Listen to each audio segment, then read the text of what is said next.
Nós vamos aprender um pouco agora sobre o poder da leitura. Você é uma pessoa que gosta de ler? Você gostaria de ler mais, né? Nós vamos estudar um pouco sobre isso. Eu vou estar apresentando aqui algumas informações e essas mesmas informações eu coloquei em slide, está aqui na descrição do vídeo abaixo para você acompanhar também e baixar para acompanhar conosco, né? É interessante, olha, você acha qual terá sido o maior invento, a maior invenção da humanidade, né? Será que foi a prensa, né, feita por Gutenberg? Será que foi a energia elétrica? Será que foi o rádio, a TV? Será que foi o dinheiro? Será que foi o avião? Será que é a internet nos nossos dias? Qual terá sido o maior invento da humanidade? E a resposta é a escrita. Isso mesmo. Antes tudo era transmitido de forma oral. Eram usados símbolos, como os astros, até que alguém teve a ideia de escrever. Você parou para pensar alguma vez como seria o mundo se não houvesse escrita? Porque toda a informação que existe no mundo, ou tudo aquilo que foi descoberto no passado, se não tivesse sido escrito, onde nós estaríamos hoje?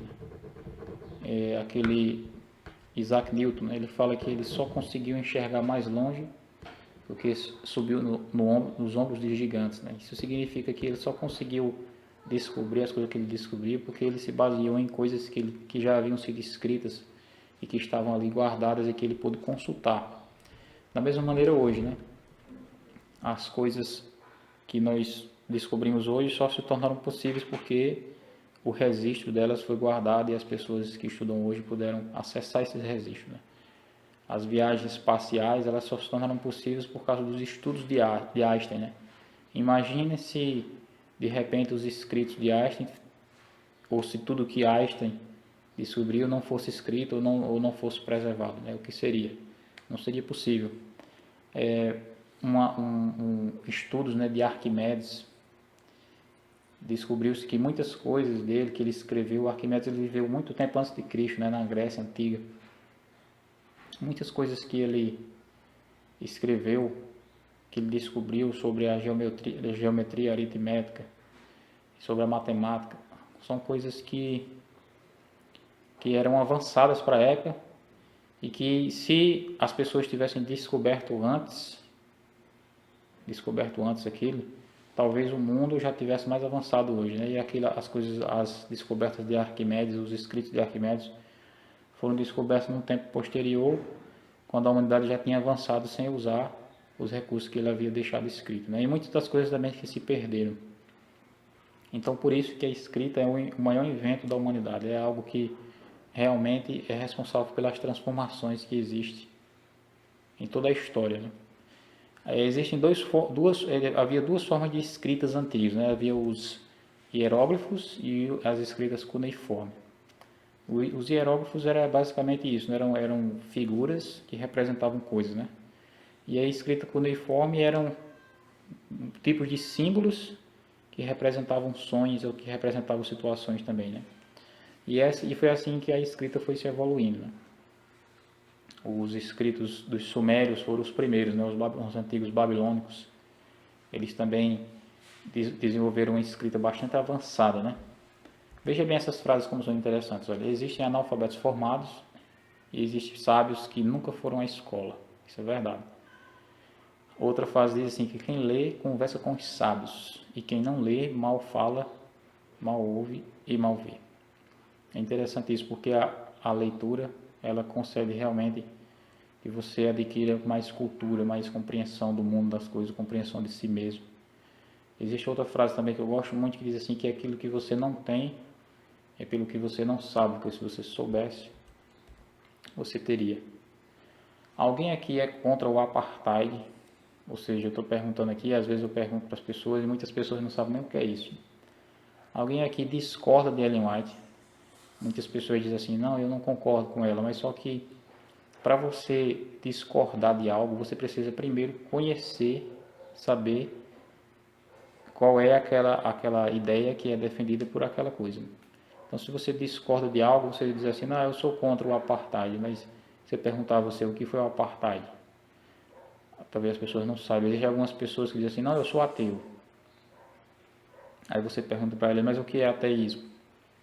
E ela muitas vezes não vai saber responder. Por quê? Porque para que você responda coisas assim, para que você tenha uma opinião, você precisa entender, você precisa conhecer. Como é que você entende? Como é que você conhece? Simplesmente estudando, lendo. Se você não lê, não tem como você saber. Essas perguntas elas foram levantadas exatamente para você refletir nisso, né? Às vezes as pessoas veem as outras pessoas conversando e acham bonito aquilo, mas muitas vezes não entendem nada, exatamente por causa disso, porque não sabem, não leem, não foram ali nos livros para pesquisar o que significa aquilo. Então a pessoa fica praticamente uma pessoa sem opinião, né? Que é simplesmente levada pelas linhas, para um lado ou para o outro. Outra pergunta interessante aqui, que teologia você segue? A preterista, a futurista ou a historicista? Ou seja, se a gente pergunta isso para uma pessoa que não lê, ela vai ficar sem saber. Eu não sei, eu acho que eu não sou nenhum, ela pode pensar assim, né? Mas na verdade, todas as pessoas que creem na Bíblia, que seguem a teologia da nossa igreja, né, que seguem os ensinos do Apocalipse, eles vão se colocar numa dessas três vertentes aí. Na verdade, tem até uma quarta, que é a ideologista, né? Mas basicamente essas três são as mais populares, né? A preterista, futurista e historicista. A teologia preterista é aquela que fala que todo o Apocalipse se cumpriu no passado, né? A futurista fala que ele vai se cumprir no futuro. E a historicista fala que o Apocalipse está se cumprindo ao longo da história, né? Que tanto se cumpriu no passado, como está se cumprindo hoje, como vai se cumprir ainda no futuro. Então eu sou historicista, eu creio nesse cumprimento do Apocalipse ao longo da história, né? Mas se você nunca estudou sobre isso, certamente você não saberia de que linha teológica você é dessas três, né? E essa pergunta realmente ela traz uma reflexão sobre isso, né? Será que nós não precisamos ler mais? É exatamente através da leitura que nós descobrimos novas coisas, que nós aprendemos a ter opinião, que nós aprendemos a ter ideias, que nós aprendemos a pensar por nós mesmos, né?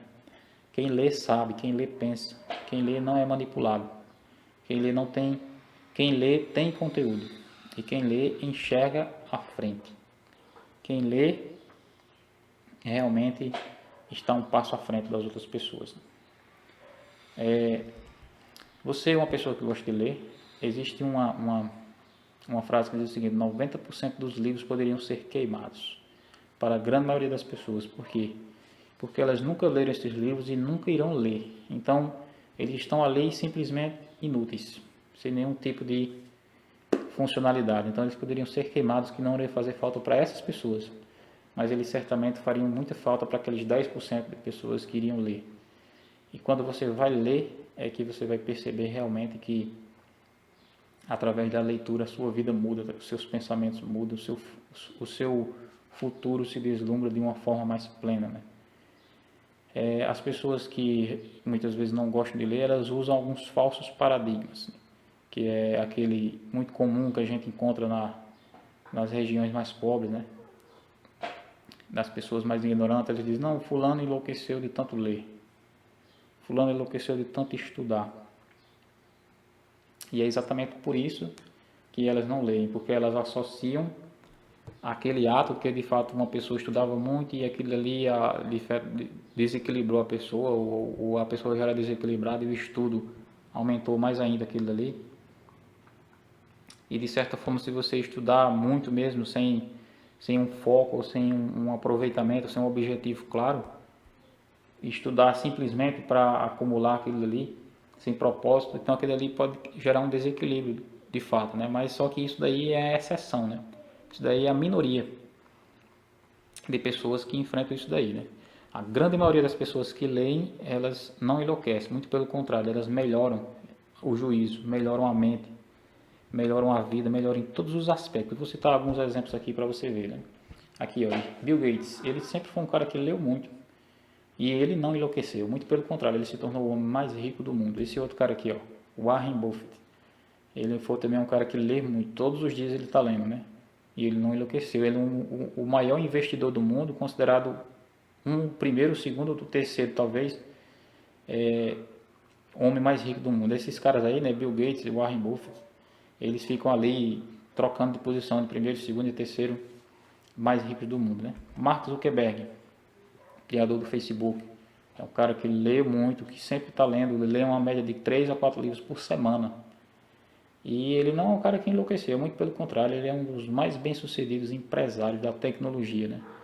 É um cara que realmente revolucionou o mundo com a rede social, o Facebook. Esse cara aqui, ó, é Milton Afonso. Talvez muitos não conheçam ele. Ele sempre foi um cara que leu muito. Mas ele é um cara lúcido. Ele é um grande filantropo. Ele foi o fundador da Golden Cross. E ele também é o fundador da faculdade Unisa.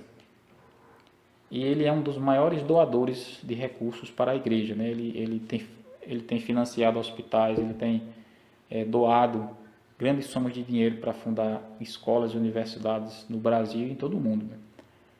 E é um cara que, da biografia dele, ele fala que desde pequeno que ele lê e a leitura sempre ajudou ele muito. Ele fez com que ele se destacasse na escola, nos negócios, em várias coisas em que ele se empregou, né? E a história dele é uma história que está fundamentada na leitura. É fundamentada também na vida de muitas outras pessoas que realizaram grandes coisas no mundo, né? Aqui o pastor Bulhon, ele sempre foi um cara que leu muito e não enlouqueceu. Pelo contrário, ele é um dos pastores mais influentes da nossa igreja, né? E a história desse cara aqui é uma história interessante. É Robert Howard Allen, né? Talvez você nunca tenha ouvido falar sobre ele. É um cara um pouco desconhecido aqui nessa sequência de pessoas que eu citei, né? O Robert Howard Allen, a história dele é registrada numa meditação, acredito que meditação do ano 2013, pelo pastor Robert Johnson. E eu achei interessante a história dele, porque fala que ele nasceu numa pequena vila nos Estados Unidos, era um pouco distante da cidade, e naquela vila havia apenas 3 casas. E na cidade havia a biblioteca, né? Então ele vinha, pegava os livros na biblioteca e levava para casa. E na casa dele havia uma Bíblia grande, e diz que a Bíblia que ele começou a ler sozinho, ele não ia na escola, não tinha oportunidade de ir na escola, né? E a avó dele, a tia ou a mãe ensinavam ele em casa ali, e ele começou a aprender a ler na Bíblia. Através daquela leitura, ele passou a todo dia ler a Bíblia para a sua tia. E ele lê a Bíblia, e leu uma vez, e leu 2 vezes, e depois que ele terminou de ler a Bíblia, ele começou na biblioteca, começou a pegar outros livros, e trazia e lia, e mais livros. E não havia televisão, não havia internet, era uma vila, realmente um negócio muito rústico, muito antigo, muito precária a situação lá. Não havia energia elétrica, não havia saneamento básico, mas havia livros, e ele estudava os livros. Resultado, com 32 anos, 33 anos de idade, ele já havia lido todos os livros que havia na biblioteca. E alguns deles já haviam lido mais de 2 vezes. E ele então decidiu procurar uma formação, procurar uma escola para se formar, né? Então ele se dirigiu até a faculdade presbiteriana que havia na cidade para estudar, se formar, né? E foi uma grande surpresa quando ele chegou lá, porque ele não tinha nem o primário, nem o secundário, nem a alfabetização, né, formal, mas ele tinha o conhecimento informal que ele tinha obtido simplesmente lendo em casa, né? E então decidiram aplicar alguns testes nele, né, para saber em que série ele iria entrar, né? E foi impressionante aquilo ali, porque os testes que fizeram, muitos daqueles testes ele mesmo corrigiu, porque percebeu que algum daqueles testes estava errado. Resultado, o seu conhecimento, o conhecimento dele, de Robert Howard Allen, estava equiparado ou até superior a dos professores que havia naquela universidade. Então eles simplesmente eliminaram diversas disciplinas que ele não precisaria fazer, matricularam ele numa alta série lá, e em pouco tempo ele se tornou um aluno exemplar lá, se formou lá, e se não me engano a história parece que termina falando que ele se tornou o reitor dessa mesma universidade lá. E essa linda história, né, ela reflete exatamente o título dessa palestra aí, o poder da leitura, né? O poder da leitura e o poder da Bíblia, porque a história dele começou com a leitura da Bíblia. E foi dessa forma que a vida dele foi transformada, que a sua vida também pode ser transformada que a minha vida pode ser transformada quando a gente se aplica a isso, né? A estudar, a ler mais e a desfrutar desse poder que a leitura traz, né? Outro grande leitor da nossa igreja é o J.N. Andrews, né? John Andrews. Inclusive tem até uma universidade atualmente lá nos Estados Unidos com o nome dele, né? A Universidade de Andrews. E tem uma Bíblia recentemente que foi lançada agora, é chamada Bíblia Andrews, né? Ele foi um dos pioneiros da igreja adventista no Brasil. Na verdade, no Brasil não, nos Estados Unidos, né? A fundação da igreja lá. E ele é um cara que ele lia muito a Bíblia. Lia muito a Bíblia. E na época lá a energia era escassa, talvez não tenha nem inventado ainda energia elétrica. E ele lia a Bíblia à noite à luz de velas. Isso prejudicou muito a vista dele, mas nem por isso ele deixou. E ele aprendeu a ler a Bíblia, tanto no inglês como nos originais grego, hebraico. E ainda falava outros idiomas, como o italiano, francês, alemão. E ele foi o primeiro missionário da igreja enviado para a Europa. Para outros países, né? No caso ele foi para a Europa. A irmã White, quando encaminhou ela colocou uma mensagem aqui: nós estamos enviando o melhor que existe em nossas fileiras, porque ele é um homem realmente preparado. E a formação dele era praticamente uma formação autodidata, né? Em casa ali, lendo. Ele pegava aquilo ali, lia e aprendia. E a nossa igreja ela traz realmente um legado muito forte de pessoas assim, pessoas que realmente davam o máximo de si, né? E que desenvolviam o máximo da capacidade que podiam desenvolver nas condições em que eles viviam. E J.N. Andrews é um exemplo disso, né? Todos os grandes personagens da história e todas as pessoas de sucesso, ela tem uma coisa em comum: pessoas que leem muito. Hoje a leitura ela tem sido substituída pela TV, pela WhatsApp, né, pelas redes sociais. Em consequência disso, as pessoas se tornam cada vez mais alienadas. O que é uma pessoa alienada? É uma pessoa que não sabe quem é, não sabe onde está, não sabe onde veio, nem sabe para onde vai. Ou seja, uma pessoa que simplesmente é como se ela tivesse jogada no mundo ali. Simplesmente vivendo o que colocaram para ela viver. Quando você começa a ler, você começa a compreender quem é você, onde você está. Você tem uma imagem, uma microimagem, uma macroimagem do ambiente que você vive, e você passa a desenvolver a sua própria cosmovisão. O que é isso? É a maneira como você reage diante do que a vida lhe apresenta. Ou seja, é a leitura que você faz do mundo, das coisas e das ideias que o mundo apresenta, né? E como você responde a isso. Você acaba desenvolvendo a sua própria cosmovisão. Uma pessoa que não lê, ela não tem cosmovisão, porque ela simplesmente não sabe o que são as coisas. Você chegar para ela e perguntar assim, o que você é comunista, você é capitalista, você é socialista, e ela simplesmente vai ficar sem saber como responder, né? Porque ela não sabe o que é nada dessas coisas, né? E isso é importante, quer dizer, de repente para algumas pessoas isso não pode ser importante, mas a partir do momento que você começa a estudar e aprender, você vai perceber que essas coisas são importantes e são coisas que realmente transformam, mudam a nossa vida, a nossa realidade, né? E as pessoas que não leem, elas também se tornam pessoas facilmente manipuláveis. Como elas não têm opinião própria, então elas são facilmente dirigidas pela opinião daquela que é apresentada na televisão, na internet ou em pessoas carismáticas, né? Eu quero que você me responda essa pergunta: ler dá trabalho? Será que a ignorância não é muito mais trabalhosa? Preste atenção, porque tudo tem um preço. Às vezes você pensa que ler exige muito esforço, dá muito trabalho, cansa. Mas na verdade, pare e reflita no seguinte: o que é que cansa de verdade? É você ler ou é você viver uma vida sem ler? A minha alegoria é o seguinte: o que é que vai lhe... Quem é que tem a vida mais fácil? É a pessoa que não lê porque não quer ter o trabalho de estudar? Ou é a pessoa que lê e automaticamente cresce e melhora de vida? Então eu acredito que essa segunda opção é melhor.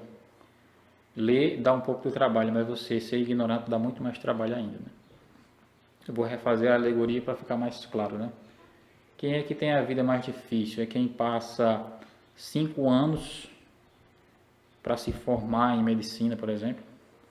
Ou é a pessoa que passa 40 anos sem nunca ter estudado nada e sem nunca ter progresso na vida?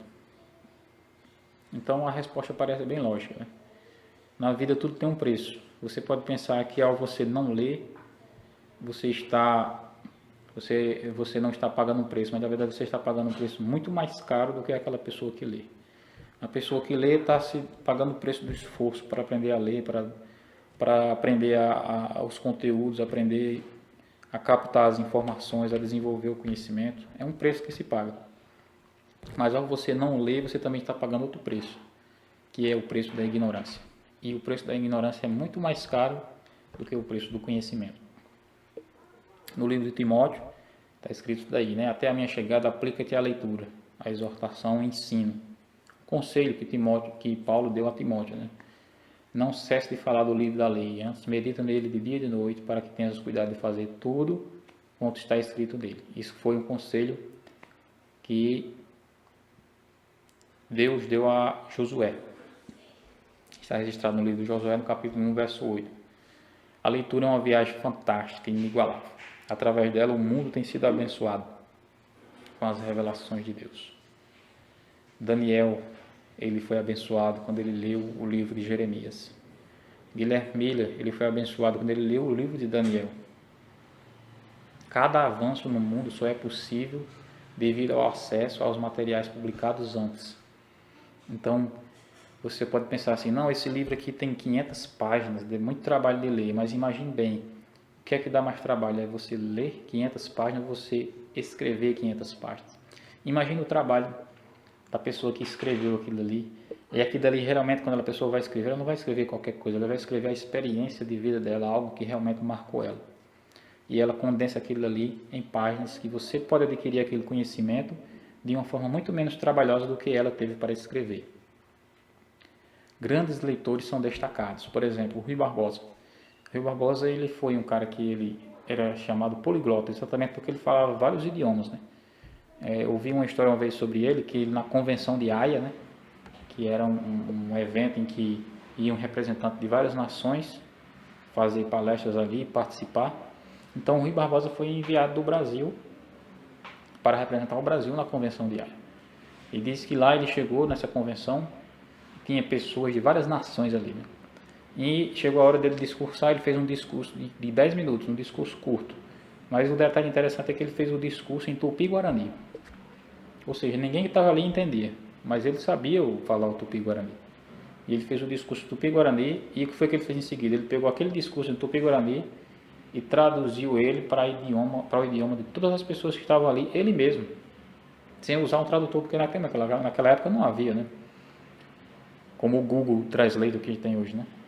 Então era um cara realmente muito culto, muito preparado. Ele fez o discurso Tupi-Guarani e depois disse, agora eu vou traduzir para o francês, e traduziu aquele discurso para o francês. Eu vou traduzir para o alemão, vou traduzir para o italiano, vou traduzir para o inglês, e traduziu o discurso e todas as pessoas entenderam. E ali também ele fez uma divulgação da língua tupi-guarani, né? Tem uma história interessante aqui sobre Rui Barbosa, que ele foi um cara realmente muito culto, disse que não sabe se essa história é verdadeira, né, mas é que circula por causa do fato de ele ser um cara que tinha um vocabulário muito culto, muito aprofundado, né? E surgiu essa história aí, que uma vez ele estava em casa e um ladrão pulou o muro da sua casa e ia levando os seus patos, né? Pegou os patos, colocou debaixo do braço e ia levar os patos. E foi nesse momento que Rui Barbosa o abordou. E ele vinha com uma bengala na mão e abordou o ladrão, né? E se dirigiu ao ladrão nessas palavras, né? Albocéfalo, Anaco, não te interpelo pelo valor intrínseco dos bípedos palmíferos, mas sim pelo ato vil e sorrateiro de galgares as profanas da minha residência.